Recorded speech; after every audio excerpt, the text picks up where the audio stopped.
Crayons on Strike, written by Jennifer Jones.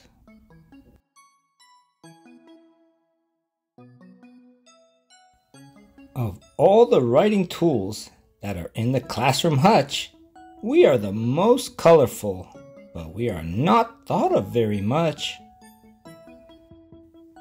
We are used a lot, but sometimes we're used in all the wrong ways.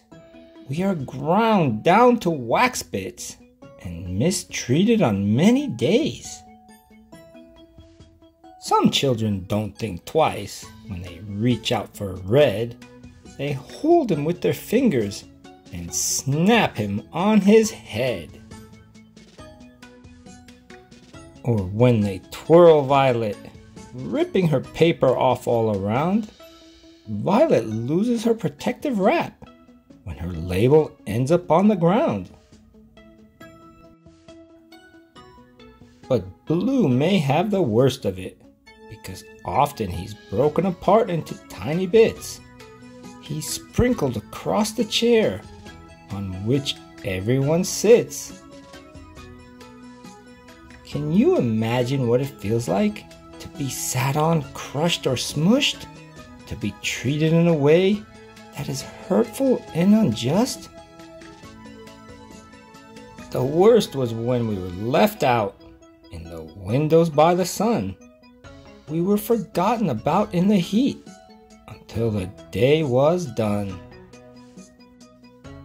We melted until our colors ran and we began to drip, but then we were thrown out because we no longer had a tip. That's right, the dullest of crayons were tossed quickly in the trash. Unless, of course, the kids had other plans, like to break us into a mash. Magenta was always crumbled, his tiny pieces all over the desk. This was no way to use us crayons. It was simply just a mess. Well, one day, Yellow had had enough and said, "We won't stand for this anymore. Come on, crayons, let's go on strike. Let's go hide behind the closet door." The children were at lunch, so we had to swiftly act. They would return from the cafeteria and find us missing from the class. So we headed that way, leaving color streaks on the floor. The children could no longer abuse us. We would not stand for this anymore. Sure, they would see the colors leading to our hiding spot, but we would not tolerate it any longer. No, we decided we would not. The kids returned from lunch and were assigned the coloring task. "Which colors will you use?" the teacher asked the class.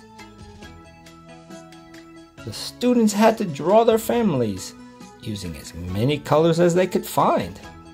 Each was given a blank sheet with nothing, not even dots or lines. They searched around their tables, but we were nowhere to be found. Then one student followed the colors that left a trail on the ground. "Crayons, come out! We need you," the boy declared to Brown. "We're on strike," Brown told him. "Until we get respect, coloring is closed down."